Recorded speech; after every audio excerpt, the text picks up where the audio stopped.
वो देख लीजिए, वो है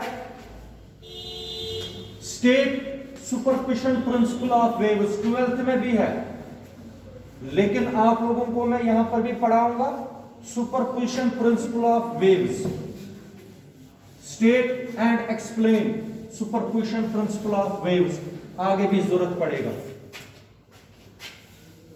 क्वेश्चन है superposition principle of waves, superposition principle of waves, बड़ा आसान क्वेश्चन है। अभी ये याद हो जाएगा आपको। इधर सुनिए, आप लोग याद रखिए, अगर ये एक वेव है जिसमें एक क्रस्ट बनता है और एक ट्रफ बनता है, ये क्रस्ट है और ये ट्रफ है। चलो ऐसे दिखाता हूं आप लोगों को ताकि आप लोगों को अच्छी तरीके से समझ आए, ठीक है। देखो, ये वेव ओरिजिन से ही निकलती है यहां से। इस वेव का एम्पलीट्यूड मान लीजिए y1 है। मैक्सिमम डिस्प्लेसमेंट कितना होता है? जितने भी पार्टिकल्स ऑफ द मीडियम यहां पर होंगे, किस पर? लाइन ऑफ जीरो डिस्टर्बेंस पर, उनका एम्पलीट्यूड होता है 0। मैक्सिमम एम्पलीट्यूड होता है इस पीक पर, मैक्सिमम एम्पलीट्यूड होता है इस पीक पर। आप सुनो, इसका एम्पलीट्यूड कितना रखा मैंने? शाबाश बेटा। अब दूसरी वेव आ रही है, सुपरपोजिशन का मतलब क्या हुआ? दूसरी वेव आ रही है, वो इस तरीके से आ रही है, वो यहां से निकलती है, उसका क्रस्ट इसके क्रस्ट पर फॉल कर रहा है और ट्रफ पर फॉल कर रहा है। इसका मतलब दो वेव्स ने आपस में सुपर इंपोज किया। दो वेव्स क्या हो गए? याद रखो, दो वेव्स सुपर इंपोज हो गए। इसका एम्पलीट्यूड y1 है, इसका एम्पलीट्यूड y2। मैं फिर समझाऊंगा। According to the principle of superposition, according to the principle of या according to the superposition principle of waves, when two waves are superimposing on each other, when two waves are superimposing on each other, जब दो waves super impose करेंगे एक दूसरे के ऊपर, जो resultant wave बनेगी दो से, जो रिजल्टेंट वेव, दो के बजाय एक वेव जो बनेगी उसको बोलते हैं रिजल्टेंट वेव। क्या बोलते हैं? पहले अभी कितनी है वेव्स? इन दो के बजाय अगर मैं, अब देखो, अगर मैंने वेक्टर्स में पढ़ाया आप लोगों को रिजल्टेंट वेक्टर। रिजल्टेंट वेक्टर एक वेक्टर होता है जो काम करता है दो या तीन वेक्टर्स का, उसको बोलते हैं रिजल्टेंट वेक्टर। यहां पर दो वेव्स के बजाय अगर एक वेव बनाएंगे उसको क्या बोलेंगे? Resultant wave. क्या बोलेंगे?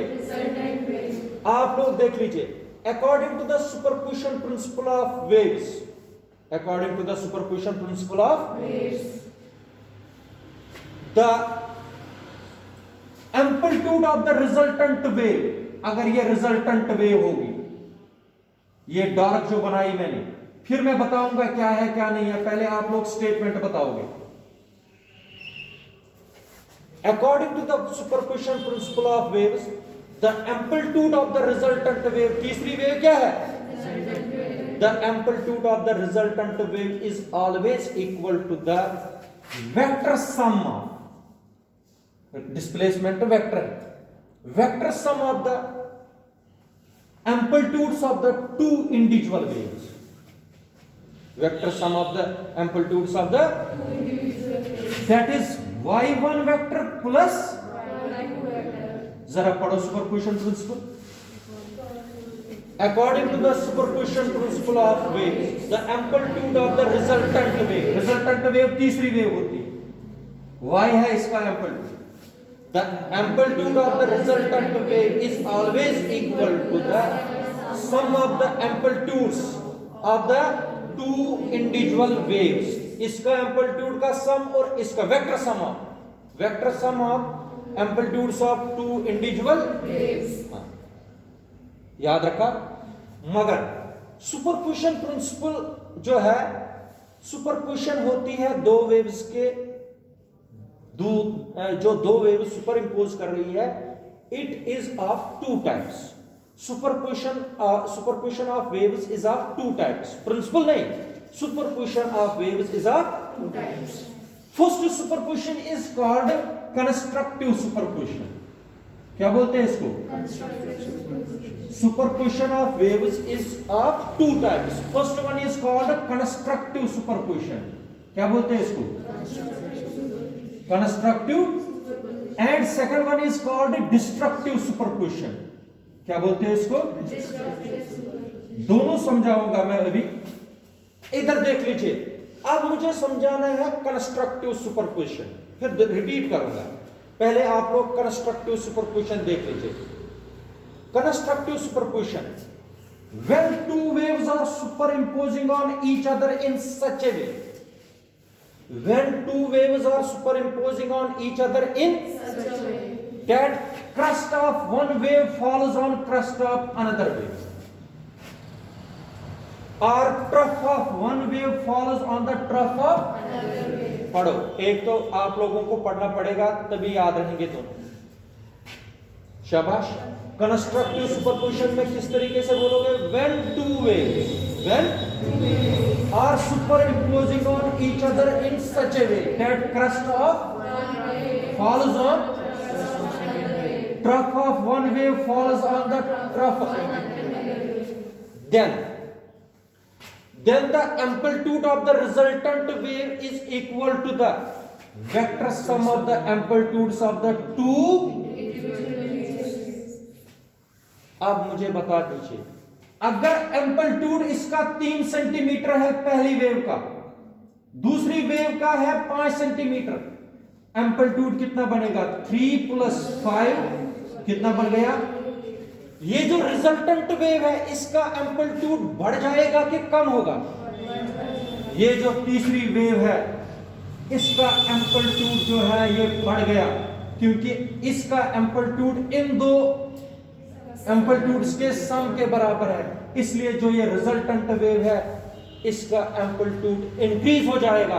when the amplitude of the resultant wave is greater than the amplitudes of the two individual waves, then such superposition we call as constructive superposition। ऐसी सुपरपोजिशन को क्या बोलेंगे? इधर देखो, 8 जो है amplitude of the resultant wave वो इससे भी ज्यादा है, इससे भी ज्यादा है, इसलिए ऐसी सुपरपोजिशन को क्या बोलेंगे? What is constructive superposition? When two waves are superimposing on each other in such a way that crest of one wave falls on the or trough of one wave falls on the trough of another wave, then the amplitude of the resultant wave is equal to the vector sum of the amplitudes of the two। In this case, amplitude of the resultant wave increases or decreases? Then such superposition we called as। लेकिन superposition सिर्फ ऐसे नहीं हो सकती, दूसरे तरीके से भी हो सकती है, अभी मैं समझाऊंगा। अब देखो बेटा, डिस्ट्रक्टिव सुपरपोजिशन समझाने के लिए तुम लोगों को बताना, मैं नहीं बताऊंगा। एक वेव ये है, इधर देख लीजिए, ये है एक वेव, ठीक है, इधर भी बताऊंगा, ये है एक वेव, दोनों एक जैसी है, कोई फर्क नहीं। अब सिर्फ पहले पर फोकस करो। दूसरी वेव देखो कैसे सुपर इंपोज हो रही है, दूसरी वेव यहां से आ रही है ऐसे, ये पहली वेव है, ये दूसरी वेव, ये इसका क्रस्ट है, ये इसका ट्रफ है, ये इसका ट्रफ है, ये इसका क्रस्ट है। कैसे पढ़ोगे? एक और चीज मैं बताता हूं, जरा तुम लोग मुझे बताओ, अगर इसका एम्पलीट्यूड है y1, इसका एम्पलीट्यूड है y2, किसका तुम लोगों को एम्पलीट्यूड ज्यादा लग रहा है? y1 किससे ज्यादा है? अब मुझे बताओ, अगर इसको पढ़ना है हमें जिस तरीके से डेफिनेशन मैंने पहले में बताई, कैसे बनाओगे डेफिनेशन?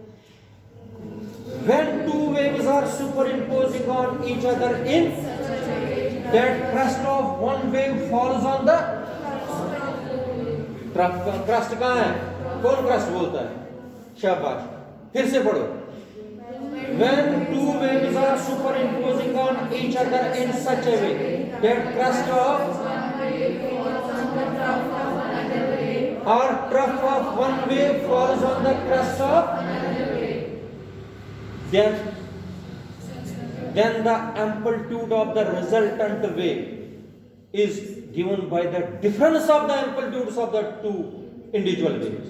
तुम लोग बोलोगे सर क्या बता रहे हैं?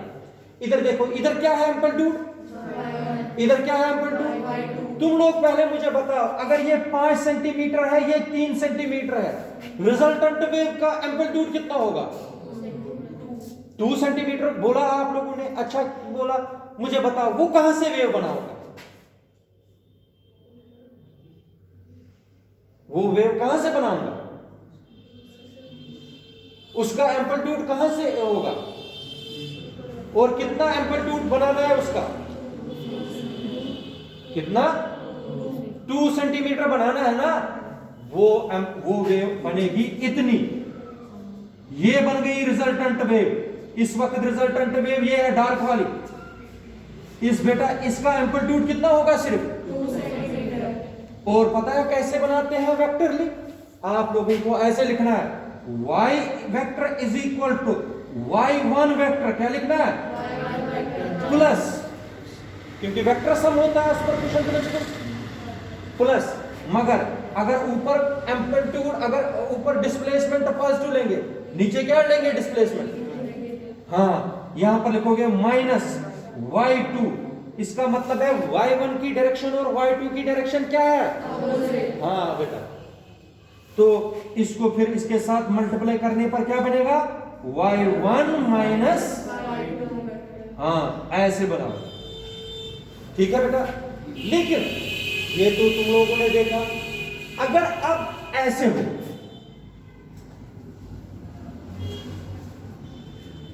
फिर एम्पलीट्यूड कहां से आना? नीचे से। जिस वेव का इन दो वेव्स में जिसका एम्पलीट्यूड ज्यादा होगा, वहां से ही रिजल्टेंट वेव निकलेगी। इन दोनों की रिजल्टेंट वेव कहां से आएगी? नीचे से, क्योंकि इस वेव का एम्पलीट्यूड ज्यादा है, इसलिए रिजल्टेंट वेव यहां से आनी है। ऐसे ये बन जाएगी रिजल्टेंट वेव इस वक्त, क्योंकि इस वेव का एम्पलीट्यूड ज्यादा है। अगर ये 5 है, ये 2 है, इस वक्त 3 सेंटीमीटर हमें यहां से बनाना। जिसका देखो, अगर एक रस्सी 5 आदमी एक साइड से खींच रहे हैं, वहां से 2 ही आदमी खींच रहे हैं, रिजल्टेंट कहां से निकलेगा? हाँ, वही है। समझ आया? इसको बोलते हैं सुपरपोजिशन प्रिंसिपल और कंस्ट्रक्टिव एंड डिस्ट्रक्टिव सुपरपोजिशन। मुझे बताओ, डिस्ट्रक्टिव सुपरपोजिशन में रिजल्टेंट वेव का एम्पलीट्यूड कम हुआ कि ज्यादा हुआ?